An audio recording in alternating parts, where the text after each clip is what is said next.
La nuit du 26 avril 1986, à 1h23, la plus grande catastrophe nucléaire de toute l'histoire va secouer la planète. Dans la centrale nucléaire de Tchernobyl en Union soviétique, le réacteur numéro 4 explose.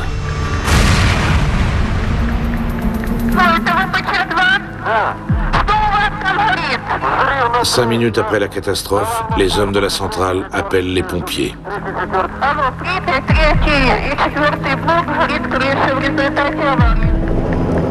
À l'aube, les premières images filmées par des agents du KGB révèlent l'ampleur des dégâts. Des dizaines de tonnes de particules radioactives se sont échappées. Depuis 20 ans, elles ont provoqué des milliers de morts et des maladies graves. Cette catastrophe a remis en question l'utilisation de l'énergie nucléaire en URSS. Et même pour beaucoup d'experts, Tchernobyl marque le début de la fin du régime soviétique. Ce film retrace minute par minute tous les événements de la dernière heure avant la catastrophe. Il dévoile le comportement des principaux acteurs du drame, les opérateurs de la centrale. Presque tous morts dans cette tragédie. Fondé sur des preuves tangibles et des témoignages directs, ce film a été tourné sur les lieux mêmes de l'histoire, dans la zone décontaminée du complexe nucléaire de Tchernobyl.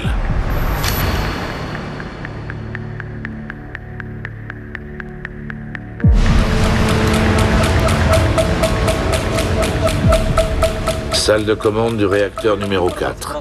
C'est ici que seront prises toutes les décisions clés au cours de cette heure fatidique. La bonne marche du réacteur nucléaire est entre les mains de 3 hommes. Leonid Toptunov, 26 ans seulement. Il est ingénieur de contrôle. C'est lui qui surveille l'énorme puissance du réacteur. Alexander Akimov. Il est le chef d'équipe. Il pilote le réacteur. Хорошо. Ну что, все выспались? Поужинали нормально? Mais ce soir, celui qui commande tout le monde, c'est Anatoly Dyatlov, chef d'exploitation adjoint. Dyatlov est l'un des plus grands ingénieurs nucléaires de l'Union soviétique. C'est un homme dur, habitué aux rigueurs du système.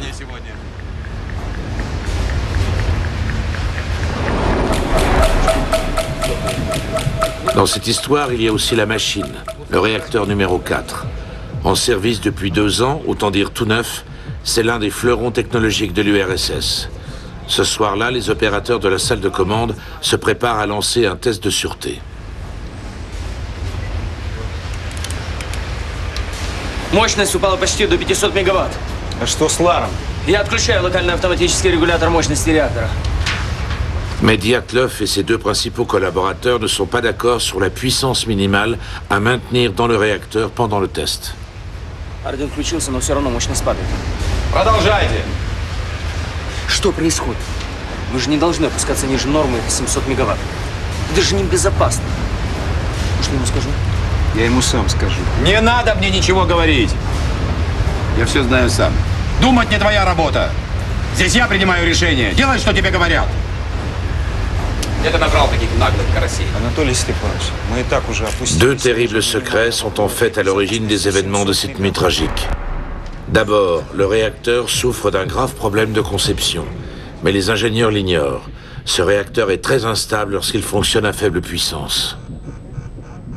Le second secret touche directement le responsable des opérations, Anatoly Dyatlov, traumatisé par cette technologie nucléaire.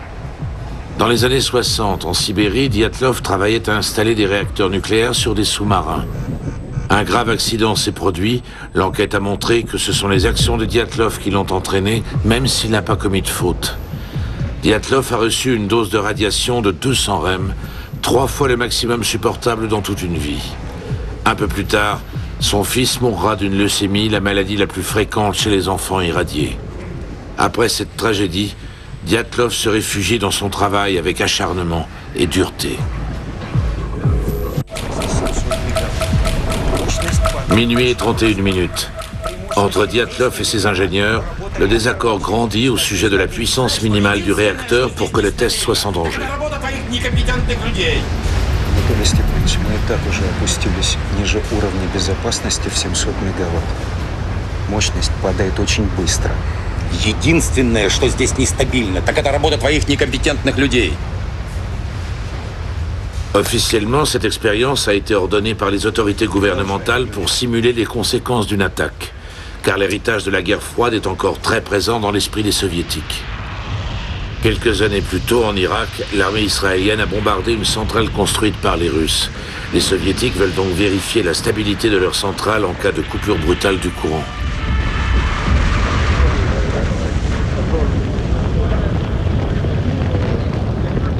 Mais Dyatlov, le chef d'exploitation adjoint, a décidé d'ignorer toutes les directives de sa hiérarchie pour réaliser ce test.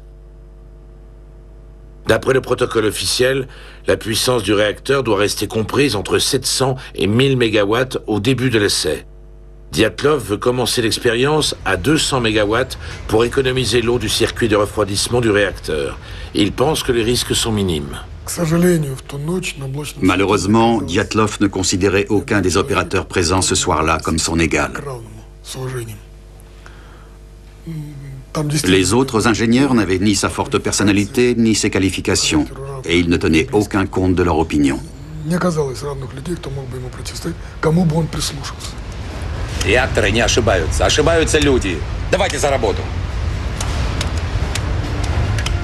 Dyatlov n'est pourtant pas un ingénieur imprudent. Fils d'un pêcheur de Sibérie, il a surmonté seul tous les obstacles. C'est un apparatchik produit du système communiste. Mais il sait que dans le domaine nucléaire, les directives du parti sont souvent déconnectées de la réalité. Il faut parfois prendre des raccourcis dangereux. À force de ralentir le réacteur, les ingénieurs ont provoqué une baisse de puissance difficile à contrôler. Что там у тебя?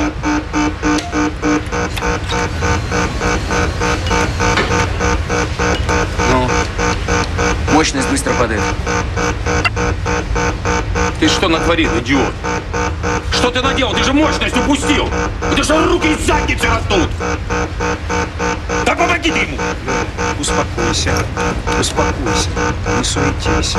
Начинаем все сначала. Успокойся.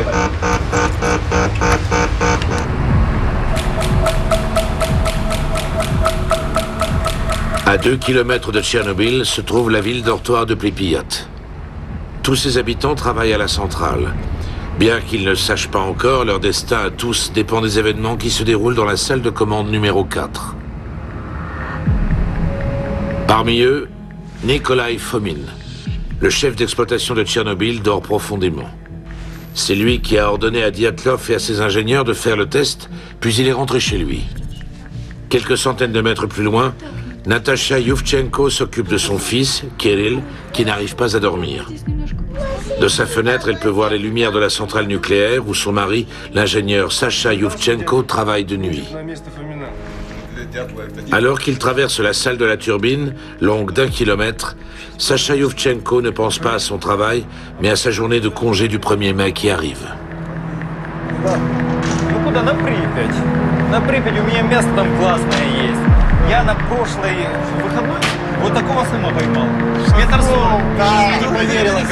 Ici, les opérateurs sont obéissants car le poste d'ingénieur nucléaire est prestigieux et bien payé.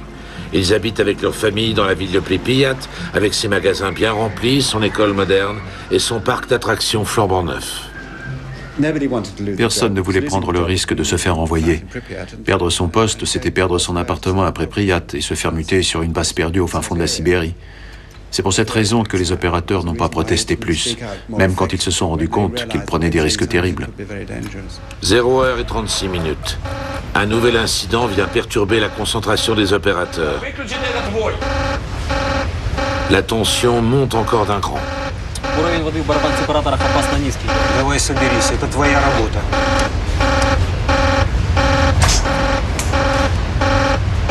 L'ingénieur de contrôle Boris Tolyarchuk surveille le flux d'eau qui traverse le réacteur. Il a l'habitude de ce genre d'alarme. Le niveau d'eau dans les séparateurs était toujours difficile à contrôler quand le réacteur tournait à puissance réduite. Tous les opérateurs le savaient, alors ça ne m'a pas inquiété. Du moins pas à ce moment-là.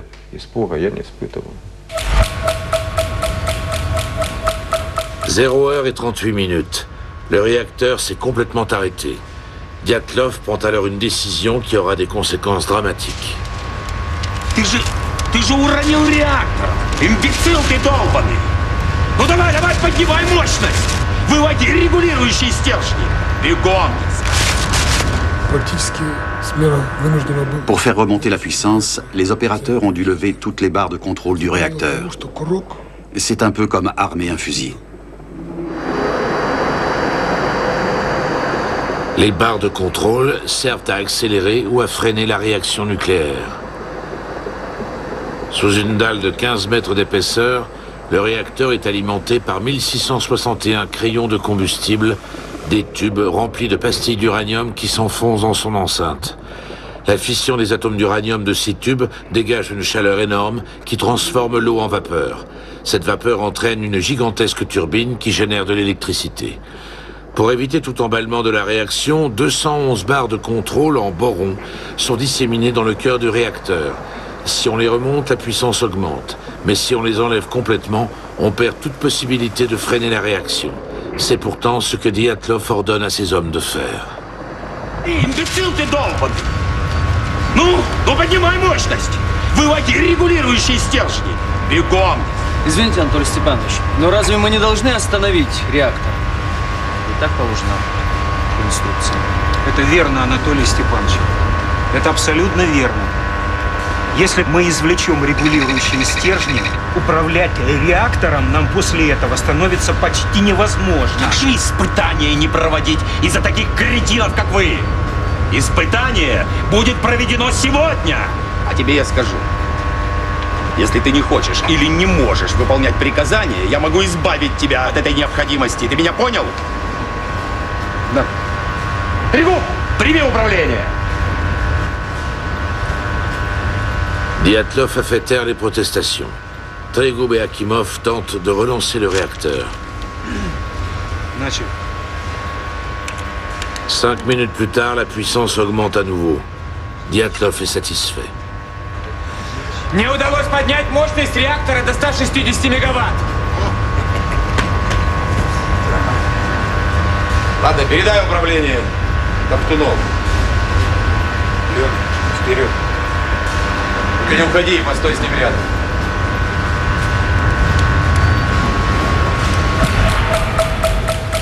– 0h52. Un autre signal d'alarme retentit. Уровень воды в барабан-сепараторе опасно низкий. Разберись, там не маленький!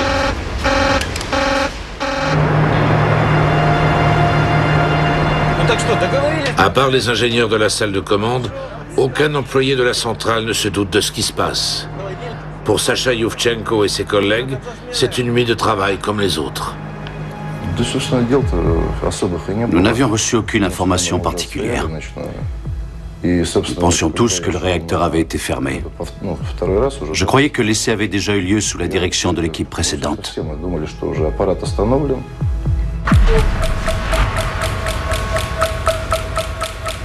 1h03. La salle de commande est redevenue calme. Plus personne n'ose protester. Мы снова вышли на 200 мегаватт. Les ingénieurs ont réussi à faire remonter la puissance du réacteur au niveau souhaité par Dyatlov. Анатолий Степанович, мы снова вышли на мощность в 200 мегаватт. Очень хорошо. Начинайте испытание. Но по регламенту начинать испытания я могу только при мощности в 700 мегаватт. Если вы хотите проводить испытания при уровне мощности в 200 мегаватт, я прошу вас занести это ваше распоряжение в оперативный режим. Да будет вам известно, что как заместитель главного инженера я имею полномочия изменить параметры проведения испытаний. И я ими воспользуюсь. Продолжайте испытания. Dans la salle de pompage, le mécanicien Kodemchuk reçoit la visite de son ami et chef d'équipe Pelevachenko. À ce moment-là, Kodemchuk n'a plus que 20 minutes à vivre. Я думал, ты сегодня не на смене. А я специально пораньше из Киева вернулся. Ну что, продал машину справа? Ну, по крайней мере, с покупателем договорился. Хорошо, поздравляю. Ну ладно, будем видеться, пока. Давай, до встречи. Dans sa ronde de surveillance, Pelevachenko va voir Sacha Yuvchenko au service de la maintenance. Mais une malheureuse histoire de peinture va les ramener tout près du cœur du réacteur. Мне нужно немного зеленой краски. Зачем? Мне надо обновить маркировку на трубопроводе. А пойдем, у меня в бутовке еще что-то.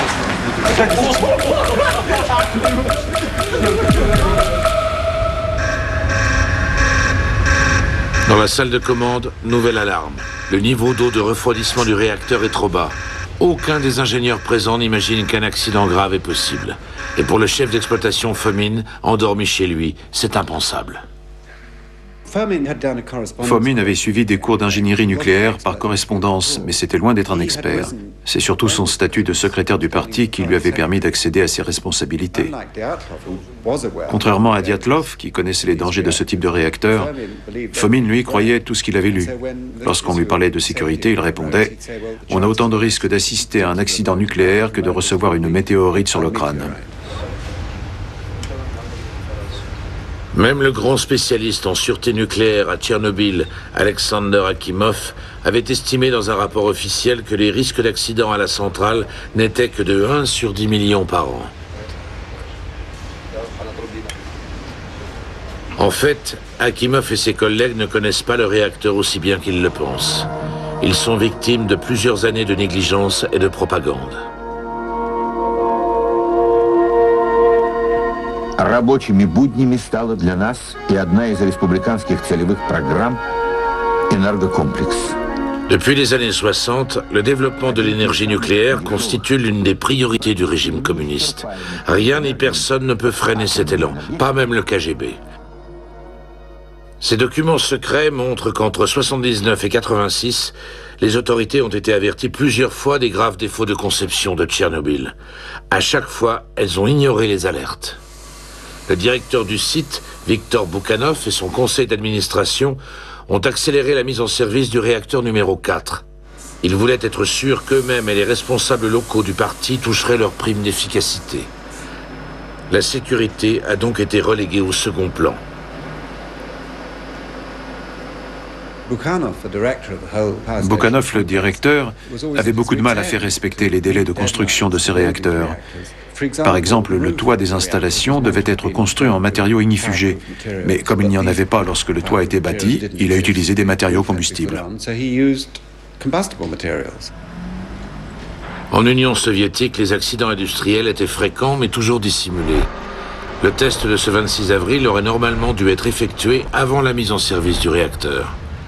Ce soir-là, à Tchernobyl, la succession d'erreurs et de mauvaises décisions a provoqué un phénomène de surchauffe très grave dans le cœur du réacteur numéro 4. Mais dans la salle de commande, les ingénieurs n'en ont aucune idée.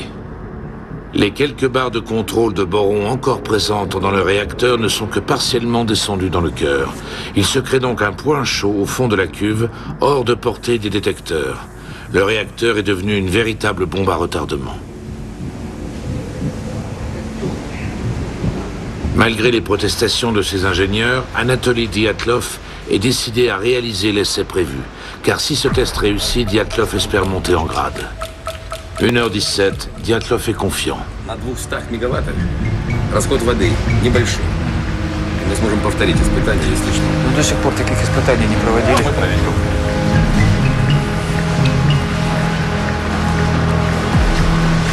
Caché au fond du réacteur, le point chaud continue à grandir. Plus rien ne semble pouvoir arrêter cette bombe à retardement souterraine. Еще 2 минуты и все. Шевелитесь, шевелитесь. À l'extérieur de la salle de contrôle, la vie suit son cours comme d'habitude.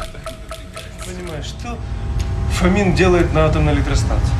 Он же обычно работал на обыкновенных электростанциях.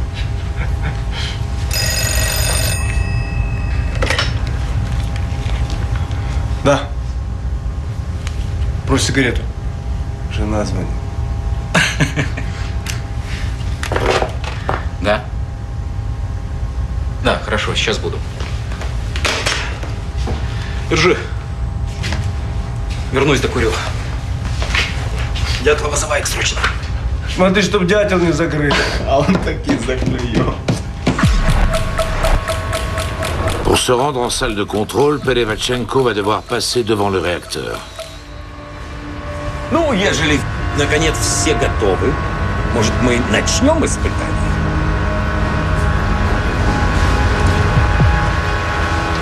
Запишите все параметры испытания турбогенератора.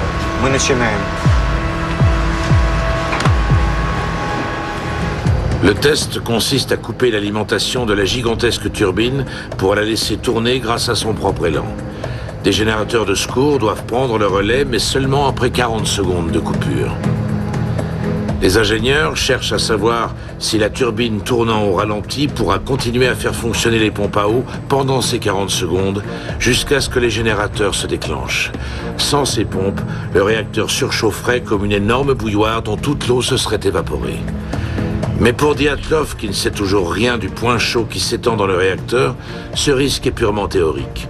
Et il coupe l'alimentation de la turbine.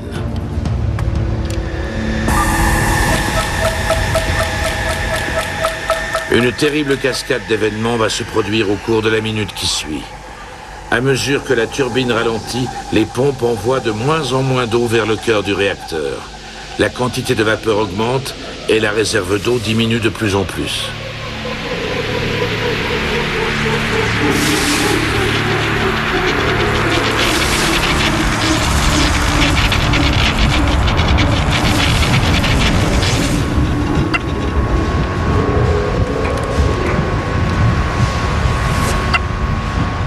Au point chaud, au cœur du réacteur, la pression de la vapeur s'intensifie à chaque seconde qui passe. Ce surcroît de pression atteint la salle de pompage.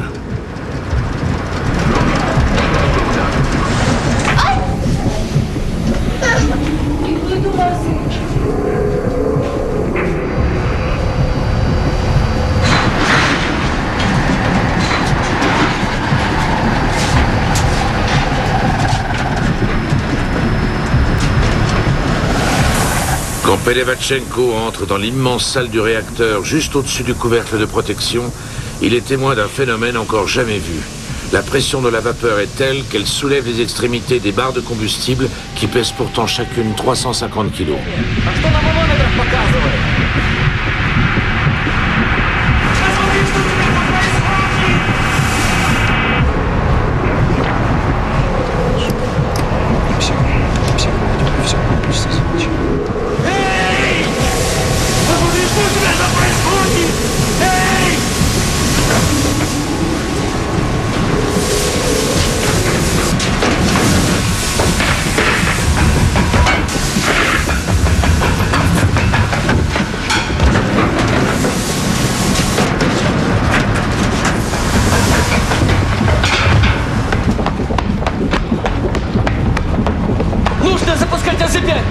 Произошел резкий скачок мощности.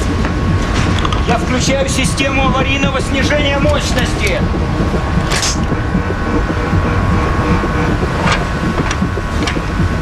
Le bouton d'urgence AZ5 provoque la descente immédiate des barres de contrôle de Boron pour réduire la puissance de la réaction.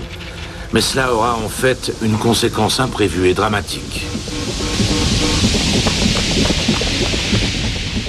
La tête des barres de contrôle était recouverte de graphite. Et lorsque ce type de barre est inséré dans le cœur du réacteur, le graphite provoque tout d'abord non pas une réduction, mais une augmentation de la puissance du réacteur. Entre le moment où ils ont appuyé sur le bouton et l'explosion, la puissance a été multipliée par 100.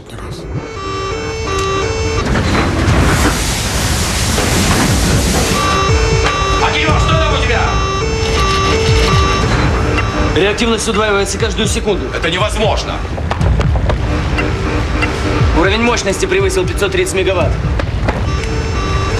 Наконечники срывает с крышки реактора.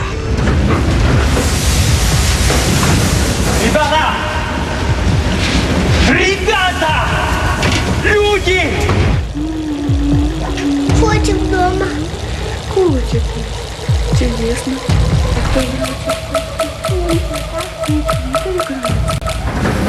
À quelques secondes de la catastrophe, le cœur du réacteur ne peut plus contenir la pression au niveau du point chaud. Soudain, 50 barres de combustible et de contrôle se disloquent.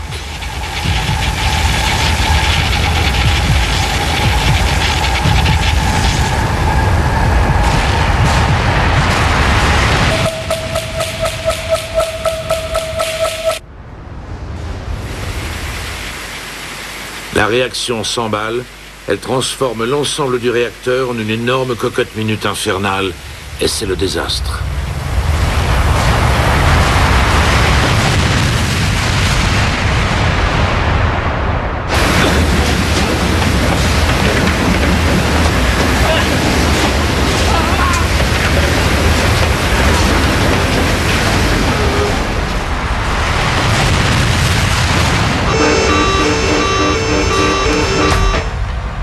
Куда делся свет? Нет? Что случилось? Пропало питание! Это что? Что у тебя там опять? Что происходит? Посмотри немедленно! Куда смотри?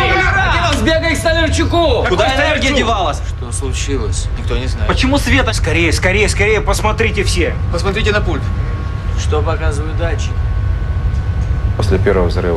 Après la première explosion, j'ai pensé à un problème hydraulique, un accident dans le système d'extraction des gaz. Pour compenser, j'ai voulu modifier les réglages, mais c'est là que la deuxième explosion s'est produite. Quelques secondes après la première déflagration, on a entendu la deuxième explosion, énorme. Je ne savais pas ce que ça pouvait être. J'ai seulement senti l'onde de choc. Elle a défoncé la porte de mon bureau.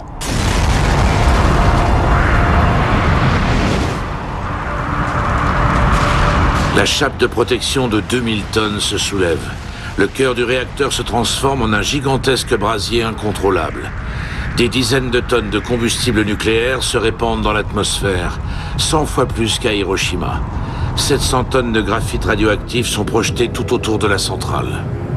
Des nuages de poussière sont aspirés dans la salle de commande où se répand une odeur étrange, celle de la mort. Les radiations invisibles et destructrices s'insinuent partout. Les opérateurs les plus éloignés du réacteur survivent à l'explosion. Mais leurs souffrances seront terribles. La plupart d'entre eux agoniseront pendant des jours, des semaines, le corps brûlé de l'intérieur par les radiations. Ce qui m'a le plus marqué, c'est ce qui est arrivé au mur de mon bureau.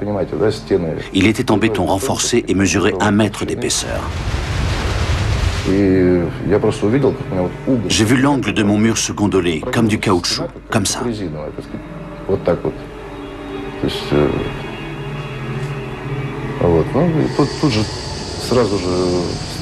Les lumières se sont éteintes. On s'est retrouvé dans le noir enveloppé de vapeur. Tout n'était que poussière, ténèbres et vapeur. Et il y avait aussi cet horrible sifflement.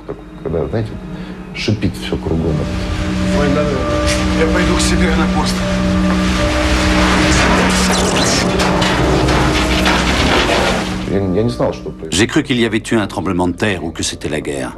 Jamais je n'aurais pensé à un problème du réacteur.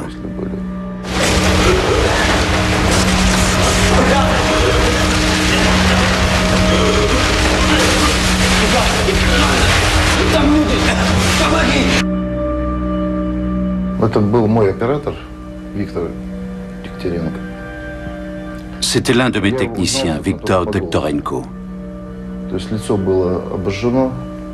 C'est grâce à sa voix uniquement que je l'ai reconnu. Il avait le visage brûlé, tout couvert de sang.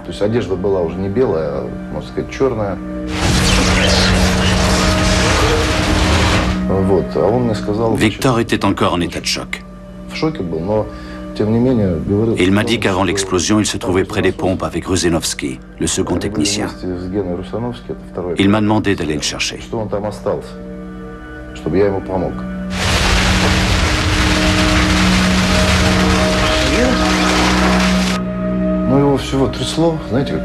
Quand j'ai retrouvé Rusenovsky, il tremblait des pieds à la tête. Très choqué aussi, il m'a fait des signes et m'a dit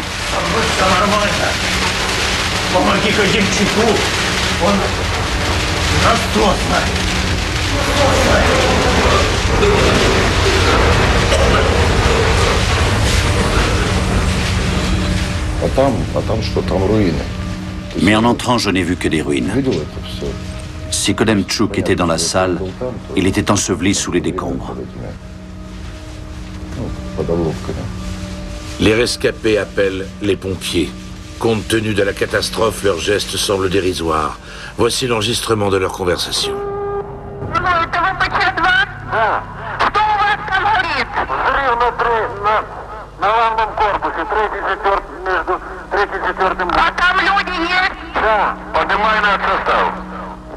Поднимай Поднимаю, начальника поднял. Так, все, ветер, офицерский состав, офицерский корпус поднимать.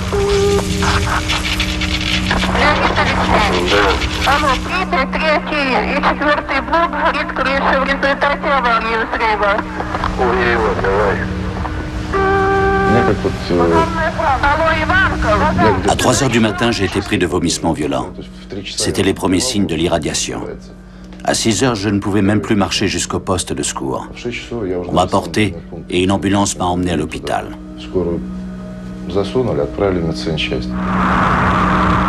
Sacha Yovchenko fera partie des rares survivants de la centrale. Le premier bilan officiel du 26 avril est de 30 morts. Quelques semaines plus tard, des experts ukrainiens parleront de 5000 morts. La radioactivité libérée par le réacteur va se répandre vers le nord, sur la Biélorussie, toute proche. Puis le nuage va toucher toute l'Europe. Voici pour la première fois les images de l'aube de ce 26 avril, filmées par le KGB. Les hommes de cet hélicoptère ont été gravement irradiés.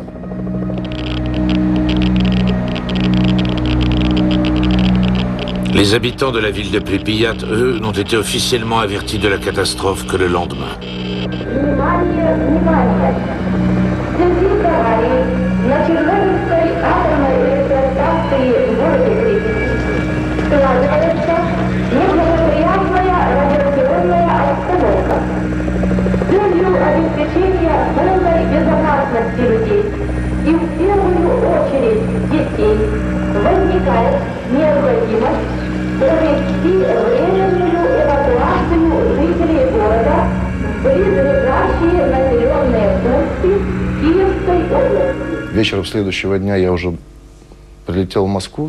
Le lendemain soir, un avion m'a emmené à Moscou avec d'autres blessés. Du premier groupe soigné par les médecins, nous ne sommes que 5 à avoir survécu. Ensuite, ma famille a été évacuée avec le reste de la ville.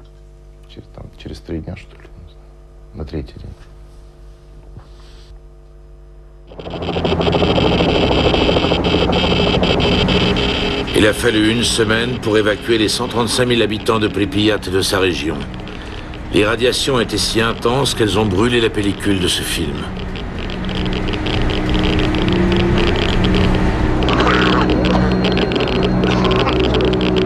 Une zone d'exclusion de 30 km de rayon a été déclarée.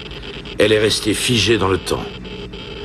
Plus de 600 000 ouvriers, soldats, ont été mobilisés dans toute l'Union soviétique pour tenter de contenir les radiations. Avec un courage exemplaire, ils ont travaillé dans des conditions extrêmes pour déblayer le sol contaminé et recouvrir le réacteur de 5000 tonnes de matériaux et de sable. Mal informés, la plupart de ces travailleurs ne portaient pas la moindre protection. Tout ce qu'ils touchaient dégageait des radiations brûlantes.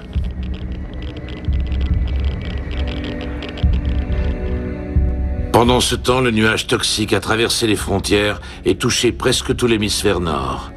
Avec la pluie, les poussières radioactives se sont enfoncées dans les sols. La contamination perdure encore aujourd'hui.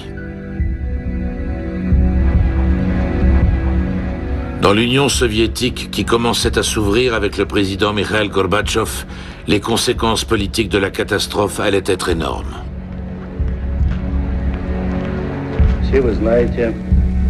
Недавно нас постигла беда. Авария на Чернобыльской атомной электростанции. Je pense que d'une manière à la fois symbolique et très concrète, Tchernobyl marque le début de la fin de l'Union soviétique. Ce sont toutes les contradictions internes du système communiste qui ont provoqué cette explosion. Tchernobyl symbolise donc très bien tout ce qui allait provoquer la désintégration de l'Union soviétique.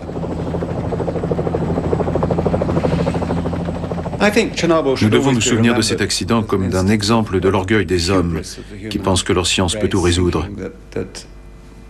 C'est ce qui s'est passé en URSS. L'accident de Tchernobyl a renforcé la méfiance des citoyens. Il existe des dizaines de théories qui expliquent la catastrophe, allant du complot du KGB à des expériences militaires sur les Ukrainiens, en passant par une attaque de soucoupe volante. La vérité est plus simple. После Чернобыля постоянно Même après Tchernobyl, il y a eu d'autres catastrophes, comme le naufrage du sous-marin Kursk. Et encore actuellement, il y a des accidents militaires en Ukraine. Des missiles touchent des villes, des avions s'écrasent sur des habitations. Tout ça, c'est la conséquence du manque de discipline et du non-respect des consignes de sécurité. 20 ans après la destruction du réacteur numéro 4, presque tout le monde pense que le complexe de Tchernobyl a été abandonné. En réalité, le réacteur numéro 3 est resté en activité longtemps après la catastrophe. Il n'a été fermé qu'en 2000. C'est là, dans la zone décontaminée, que ce film a été tourné. Car une partie du complexe de Tchernobyl est devenue une sorte de mausolée que l'on peut visiter.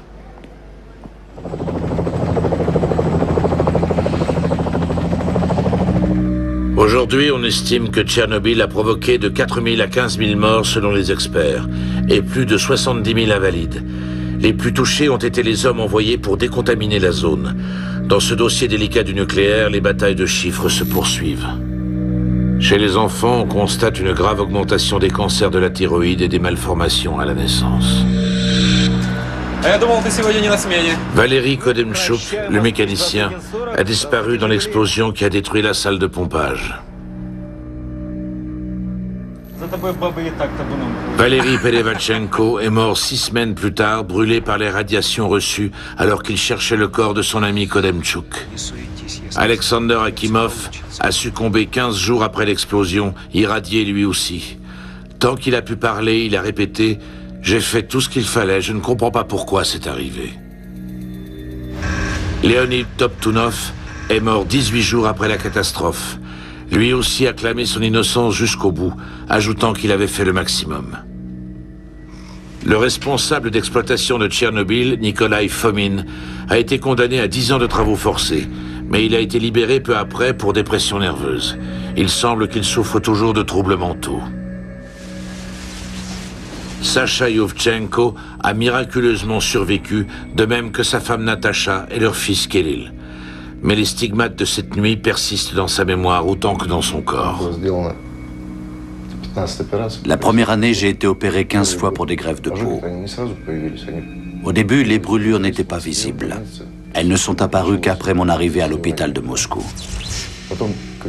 Elles se développaient progressivement.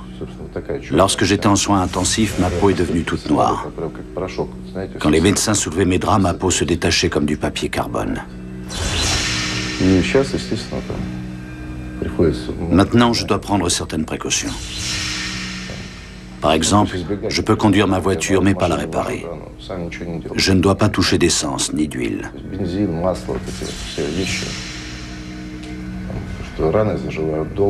Ma peau cicatrise très mal. Mon sang ne coagule plus correctement. Il y a d'autres effets, mais on finit par s'y habituer et vivre avec. On est bien obligé. Anatoly Dyatlov a reçu une surdose de radiation de 390 rem, 5 fois le maximum supportable pendant toute une vie. Mais il a survécu. Jusqu'en 1995, où il a succombé à une crise cardiaque.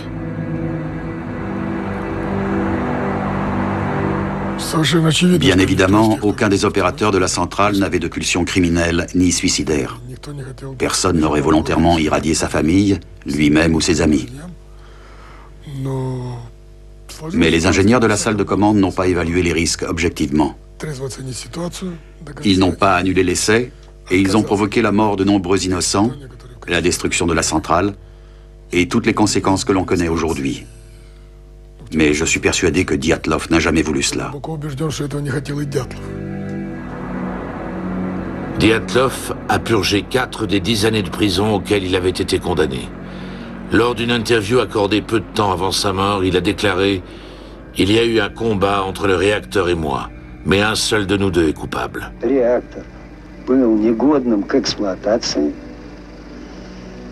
Le réacteur n'aurait pas dû être mis en service. Les vrais responsables, ce sont les membres du Bureau de l'énergie atomique.